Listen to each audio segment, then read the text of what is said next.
Our job begins where most advisors stop. Saving money is great, but how do you spend it without risk in retirement? Welcome to Every Day is Saturday with Brad Gotto and Matt Stahl, partners and private wealth managers at Fiat Wealth Management. In this podcast, we aim to broaden your knowledge about the financial world we live in today and make the boring and complex financial decisions fun, informative, and educational. Join us on this journey where Brad and Matt will explore different strategies on how to spend your money without guilt and have peace of mind knowing you are spending it the optimal way in retirement. All right. Hey, everybody, and welcome back to Every Day is Saturday. Matt, this is episode 11 already. Can you believe that? Holy cow. I know it went fast, but if you're listening to this episode and you have not yet listened to episode 10, today is actually part 2 of us pulling back the curtain on how advisors are paid. And we talked about this a little bit last time, Matt.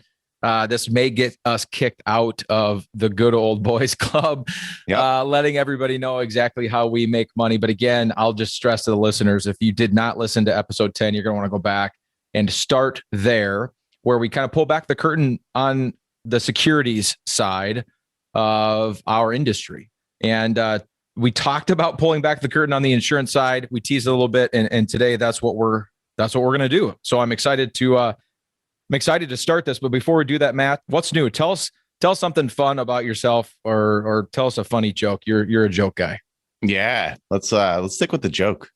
And we just threw this one out yesterday. So what's the best part about living in Switzerland? I have no idea. I don't know, but the flag is a big plus. And that's it for today's episode. Thank you, everybody. Just to recap before we get into it, Matt, I think it's worth mentioning again, even if they did listen to episode 10 and are listening to this on a back-to-back, I think one of the most confusing parts about our industry is the fact that, for all intents and purposes, a lot of advisors have multiple businesses, in essence, under the same roof. Last week, we talked about the obvious one, the fact that we manage money and how fee-based advisors are paid versus how commission-based advisors are paid. But also under that roof, as a matter of convenience for the clients, a lot of advisors also have other lines of business. And insurance, I would say, is probably the next most common one. Yep. And in our industry, Matt, that could be life insurance, that could be annuities, which are insurance products. That could be long-term care, disability, maybe a little bit less common, but definitely out there are advisors that also do like healthcare, or maybe even property casualty insurance. I've even seen advisors that are CPAs, and so they're actually filing taxes as well. And so, kind of depending on how the advisors are structured, there could be all different kinds of revenue sources or businesses essentially cobbled together for convenience matters for the client. Yeah, absolutely.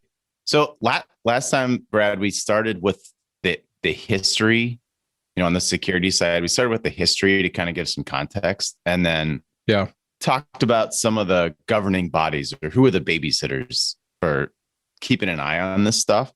So let's start there. And I consider you our resident in-house insurance expert. So I'm going to be asking the questions of you today. Uh-oh.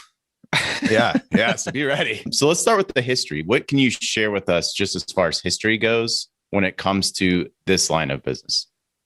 Sure. I think that it's important to understand that when it comes to insurance, that insurance is regulated on a state by state basis. And so every state has their own kind of set of rules and regulations as it relates to insurance. And so that's important to note, because that's not the way that the financial industry is. It's regulated by the Securities and Exchange Commission, like we talked about in the last episode, or FINRA, which is also a national regulating body, or even the banking world, right? When you're dealing with your bank, that's all regulated on a national level. And so they're all abiding by kind of the same set of rules and standards. Whereas from an insurance standpoint, every state has their own set of regulations. Now, Matt, I don't know every state regulation in all 50 states, but my experience has been they're very similar, but there's definitely some nuance and some difference. That's interesting. Is there any state out there that's vastly different from the rest of them? Well, the one you and I live in tends to be a little bit different. Yeah. The state of Minnesota, we have a very conservative insurance commissioner and set of laws and rules. The other one that comes to mind is New York. New York kind of abides by its own set of rules, not just on the insurance side, but also on the securities side of the world. And I think that probably goes and stems all the way back to the fact that the stock exchange is there, but that has also affected the insurance side of things. The other ones that come to mind are out on the West Coast. Oregon sometimes has some funky rules around insurance, or California. But for the most part, like I said, Matt, the core kind of 90% of the regs are the same. Around the fringes, we might see some differences state to state. Got it. So last time we talked about when we're on the security side, so we could be regulated by FINRA or the SEC or both. Yeah. Is it just the state of Minnesota, or is there a certain department? How does that all work? Yeah, it's actually, there is no difference when it comes to insurance. It's not like the security side where, depending on how your license is structured, who oversees you could be a different body. That's not the case with insurance. You're overseen by the state in which that you live in. It doesn't mean you can't practice or sell insurance outside of the state that you live in. You can get a non-resident license. Okay. In fact, you can have that in all 50 states if you want to. You have to apply for it. You have to pay for it. But at the end of the day, you're regulated by the state in which you live. And we also talked about getting a certification, taking an exam to be qualified to give that kind of advice. Yeah. Is that similar on the insurance side, or is that completely different? It's similar in the fact that you have to be licensed to sell insurance. And so when you go take the test to become securities licensed, that doesn't allow you to sell insurance, because there's a whole separate set of exams and requirements that are needed to be insurance licensed, I say with air quotes. And so vice versa. If you're insurance licensed, it doesn't mean you're securities licensed. Again, they're two completely separate things. And so as an example of that, Matt, I think what we've done here at Fiat tells the tale. Behind the scenes, we've got Fiat Wealth Management. Everybody knows that name. That's kind of how we conduct businesses, is Fiat Wealth Management. But we technically have a whole separate LLC for the insurance side of our business, because although there's a lot of similarities, they are that different that I think that they constitute a whole entire separate business entity. So there is Fiat Insurance Services as well. Let's cut to the chase here. Let's dig into, you mentioned some of the different types of insurance we typically run into in the financial planning process. Yeah. Let's just run down that list. Let's start with, we'll go in alphabetical order. Let's start with annuity. So we've dug in a little bit on what an annuity is, but tell us about, I come to see you, you're recommending an annuity to me. How do you get paid on that if I decide to move forward? Well, I think one of the things that's important to note, Matt, is as we walk through these different types of insurances and talk a little bit about how advisors are paid or insurance agents are paid, that we talk about 2 points first that are going to be consistent across the board, no matter what product we're talking about.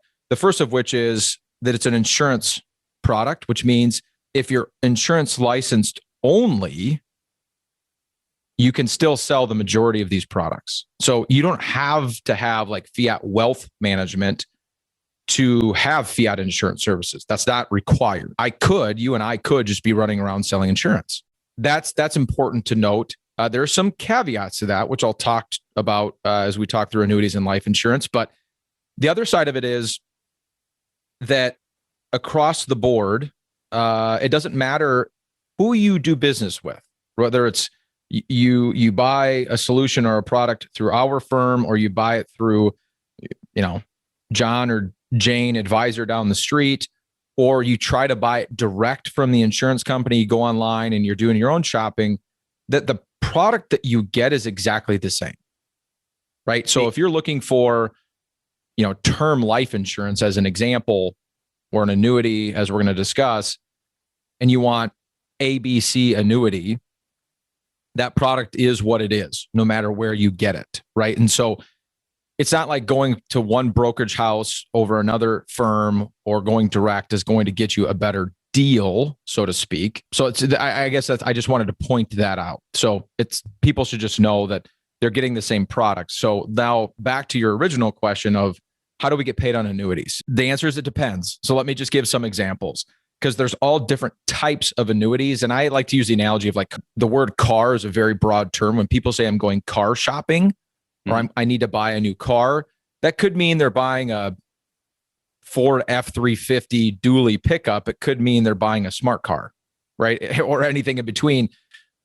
And with annuities, it's kind of that way where there's everything from, standard fixed annuities that look and feel a lot like a CD at a bank, all the way to a variable annuity on the opposite end of the spectrum, which is a market-based product that has some insurance components to it. So it's similar to like a brokerage account that you have in money invested, but it's got some insurance components to it.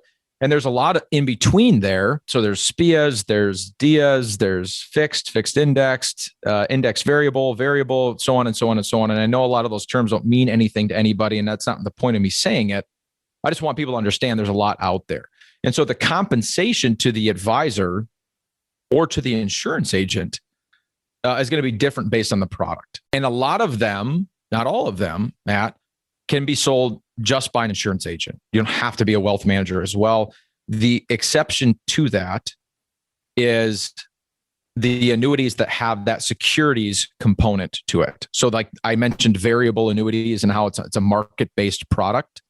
Okay. If there is a pure market component to it like that, and the money that you deposit in the annuity has any risk involved, like you could lose money in the annuity, then you do in fact have to have a securities license to be able to sell it. There are some annuities out there and they're all commission-based. Everything in the insurance world, Matt, is commission-based. And so, and the advisors or the insurance agents have the choice usually of how they want to collect that commission. The insurance companies allow for us to choose if we want all of the commission up front and never get paid again. So we get kind of a lump sum payout or commission, and then that's it. It's over. And then on the opposite end of that spectrum, Matt, there is what they call a trail-based commission, where you're paid out over time. And that trail could last 5 years, 10 years. Sometimes they're as long as the contract exists. And so if a client buys an annuity and they hold it for 30 years, it could be that you're getting paid out for that entire 30-year period. That complete trail-based, Matt, if you listen to episode 10, is very similar to fee-based advisors that are paid annually on the assets that they manage. Yep. And then there's in-between compensation where you get some of it up front and a smaller ongoing trail. So the advisors have a choice. They call, usually the language used is like A comp, B comp, or C comp. And every contract that you sell, you get a choice. Do I want A, B, or C on this one? And sometimes there's even more options than that. But to give you kind of a general rule of thumb, and I want the listeners to not take this, it's not always this way, right? But as a general rule of thumb, if you get into some of these more fixed products that are shorter term, I would say an average commission that I see is in that 2 to 4% range if the advisor takes it all up front. So so if I decide to move forward as a client with $100,000 annuity, you're making somewhere between $2,000 to $4,000 in that range for these shorter, more fixed type products. And shorter, Matt, is I'm talking about products that have time. All these products have time commitments. Okay. Well, not all of them. There's some exceptions to that too. Most of them have time commitments. And so, and that if you're buying annuities that kind of have that 2 to 5 year time commitment, and it's more of a fixed chassis, then it's going to be in that lower range. But of course, if we get into these longer annuities that are in that 7 to 10 year time commitment, and sometimes even longer, Matt, there's still annuities out there today. Not a lot. They're kind of dinosaurs, but there's still annuities out there today that have like 14-year time commitments to them. Okay. But I would say the average is 7 to 10 years, kind of on that longer term. And you're getting into more of the variable type or indexed type annuities, then the compensation is usually somewhere between that 5 and 7% range. So to go back to your example, client deposits $100,000 into one of these annuities. Should the advisor choose to take the compensation all up front, they're going to get paid $5,000 to $7,000 roughly. So the reason for me being a client typically to look at an annuity is for some sort of guarantee that insurance company is going to give me, correct? So You're telling me no matter if I decide to move forward with a $100,000 annuity, you as the advisor, depending on how you choose to get paid, I'm going to see the same thing no matter what. And that's correct. Guarantee. Okay.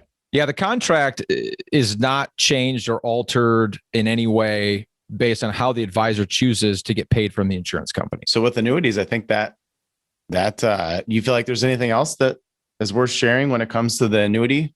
Well, I just think that the listeners that I want them to feel empowered to ask their insurance agent or their advisor how they're paid. Because I think that this is one of the areas that holds people back from making good financial decisions is they always have this kind of nagging thing in the back of their mind of, I don't really understand how they're paid. And I just wonder if they're making these recommendations in their own best interest, because I know they're getting compensated. I just don't know how they're getting compensated.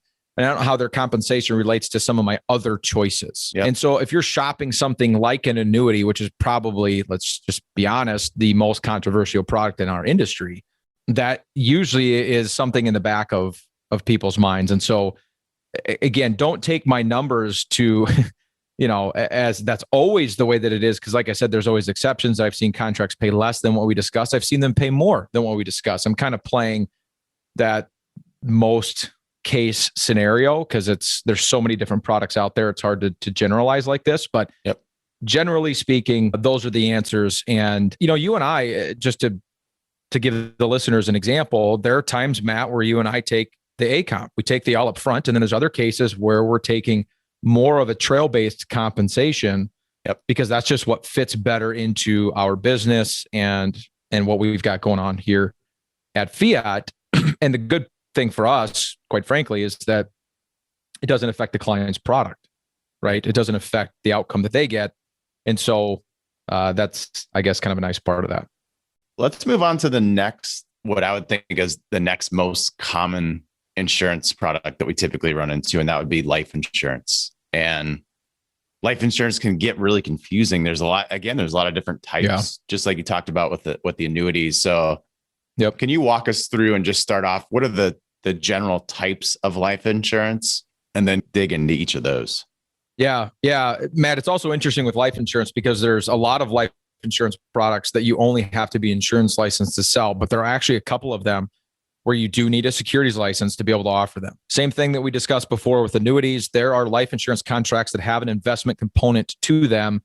And that investment component offers the ability for your money to grow, but it also means that you could lose money. Your money's at risk. And anytime you put your money at risk, it requires a securities license. But even more broad-based than that, Matt, the two general types of life insurance are permanent and term. Okay. Term is exactly what it sounds like, and permanent is exactly what it sounds like. Permanent is meant to be forever until you pass away. Term is for a set period of time. And term is much more simple. So let's just start there. Okay. Term insurance can be, you kind of get to name your parameters of how long you want the term to be. I mean, what's typical, Matt, is 5, 10, 20. I've seen terms as long as 30 years. Then you get to name your death benefit, kind of what you want the policy to be or how big or small you want the policy to be. And then that, based on your health underwriting, is going to determine what your premiums are. Your premiums are what dictate how the advisor gets paid. Okay. Generally speaking, in life insurance, again, with the caveat that it's not always this way, but the more you're pumping into that life insurance every month or year, the more the advisor's getting paid. Because it really just, and there is a big gap between term insurance and permanent insurance. Advisors are paid a lot more to sell permanent insurance than they are, and insurance agents alike, than they are to sell term insurance, because it requires a lot more money to fund them, and they're typically a longer term deal. So with term insurance, Matt, as an example, if the client's putting $100 a month into their term policy to fund it, whatever the parameters of it are, that's $1,200 a year. Usually the compensation to the advisor or insurance agent has something to do with first year premium. So they kind of annualize whatever you're putting in the first year, and the advisor's getting paid some percentage of that. I've seen it as low as like 40% of first year premiums. So in my example of let's just say it's $1,000 a year are the premiums, they'll get paid $400 and then never get paid again on that contract. I've seen it as high as like 110% of first year premiums. And so in that example, they'd get paid $1,100 to sell that term policy. And I'm sure there's exceptions to that too. I'm sure there's certain situations where it's lower or higher. But at the end of the day, term insurance really is pretty simple, but it's all based on your first year premium. And I haven't seen a trail-based commission on term insurance, Matt. Doesn't mean it doesn't exist, but for the most part, that's kind of an upfront compensation based on what you're putting into the policy. And same thing there.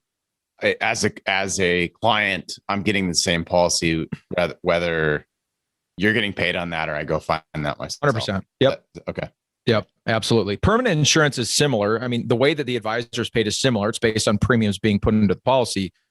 And we could do a whole nother podcast on the different types of permanent life insurance, as well as permanent, not permanent, but with different types of annuities that I was alluding to earlier. So we'll save those conversations for a different day because we're really trying to focus on the compensation side. But when you get into permanent insurance, whether it's a universal life chassis, variable universal life chassis, index universal life chassis, your whole life, again, the compensation to the advisor is going to be based on how much money you're putting into the policy. Okay. And they have what they call target premiums. And to be honest with you, Matt, I've never really understood it all that well of what they deem your target premium should be. Because in permanent insurance, clients do need to understand that part of their money goes to pay for the cost of the insurance that they're buying. And part of their money is going to build a savings account inside of the product. And so the insurance companies kind of have like a set target of what how they think you should fund the contract for the contract to be healthy. Okay. And so your commissions are going to be based on that target. Doesn't mean that's how the client is actually funding the contract. They could be putting more money into it than that. And so for purposes of trying to use it down the line for kids' education or retirement or what have you, but the compensation is based on that target premium. And just like term insurance, I've seen compensation as low as 40% of target and as high as probably 110 or 120% of that target premium. But obviously premiums in permanent life insurance are much larger than they are in term insurance because it's permanent versus for a set period of time. Okay. And so typically advisors get paid significantly more to sell permanent insurance than they do term insurance. And again, I'm speaking in generalities. So that covers the two biggest areas, I would think. We also have long-term care, disability insurance. Is everything pretty consistent across? Yeah, when you get into DI or disability insurance and long-term care, or even long-term care hybrid policies, which are a lot more popular these days than just traditional long-term care policies, it really is premium-based, just like life insurance, where the compensation to the advisor is going to be disability. I'd say on average is about 85% of first-year premiums, 50 to 85%, somewhere in that first-year premiums that you're paying is what they're going to get compensated. And then long-term care, traditional long-term care, Matt, it's been so long since we've sold a traditional policy that I think I'd be lying to our listeners if I even tried to guess where it's at these days. I think it's similar to DI, but I guess don't quote me on that. But I do know it's tied to first-year premiums as well. And then the hybrid policies that have like a life insurance component to them and a long-term care component to them are paid just like life insurance is paid. That might be an interesting conversation for a future episode. Why in the heck have you not recommended a long-term care insurance policy? Yeah, we do recommend the coverage. It's just usually more efficient these days to do it in a hybrid fashion than it is. Yeah. Same with cars, Matt. We're just going the way that the cars are going. There we go. That's right. Right. Any other questions that you feel like I should have asked you or that you'd like to share? I don't know about questions, Matt. I think it's just more the point. And the reason that you and I felt like this was worth an entire 2 episodes of a podcast is that you and I aren't shy about the fact that we're paid. You and I aren't shy about the fact that we're not a 501c3 nonprofit organization. We are a for-profit organization, and that's okay. And I think we should be compensated for what we do. But our industry, for whatever reason, just hasn't done a really good job of disclosing exactly how we're paid. And I'm one of those people, Matt, that I just like to know. I'm okay paying my plumber. I'm okay paying my doctor, my lawyer, or whatever other professional I have in my life. Yeah. I just want to know, what am I paying for? Yep. And if I can get comfortable with the idea of what I'm paying for and why, then it shouldn't be an issue. I think the only real reason to try to hide it is because you think there's a lack of value. advisors or insurance agents are sheepish about what they're paid because they think it's too much because they're not providing enough value to their prospective clients. But I just think it's important that people understand. And I also think if you're a client of our firm and you're listening to these episodes, or you're a prospective client of our firm and you've engaged with us or in any capacity, but not yet chose to become a client, that 100%, Matt, these are questions that you can ask us, and we're just going to tell you. I tell people that a lot, but I'm sure I've missed some people over the years alluding to that. But whatever solution that we put in front of a client that we think is in their best interest because of our fiduciary capacity, there's no reason the client shouldn't be able to know exactly how we're compensated. Yeah, agree. I feel good. I feel like we covered it.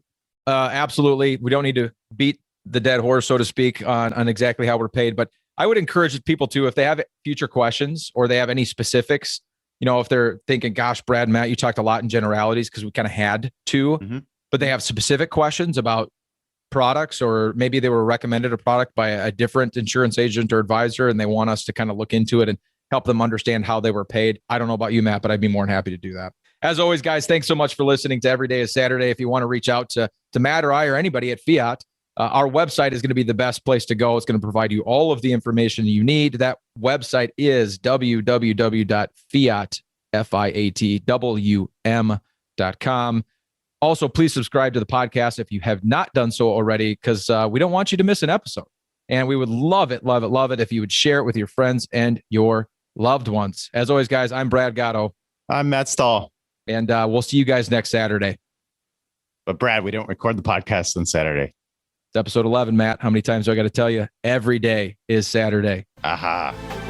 Thank you for listening to Every Day is Saturday. Click the subscribe button below to be notified when new episodes become available. The information covered and posted represents the views and opinions of the guest and does not necessarily represent the views or opinions of Fiat Wealth Management or Foundations Investment Advisors. The content has been made available for informational and educational purposes only. The content is not intended to be a substitute for professional investing advice. Always seek the advice of your financial advisor or other qualified financial service provider with any questions you may have regarding your investment planning.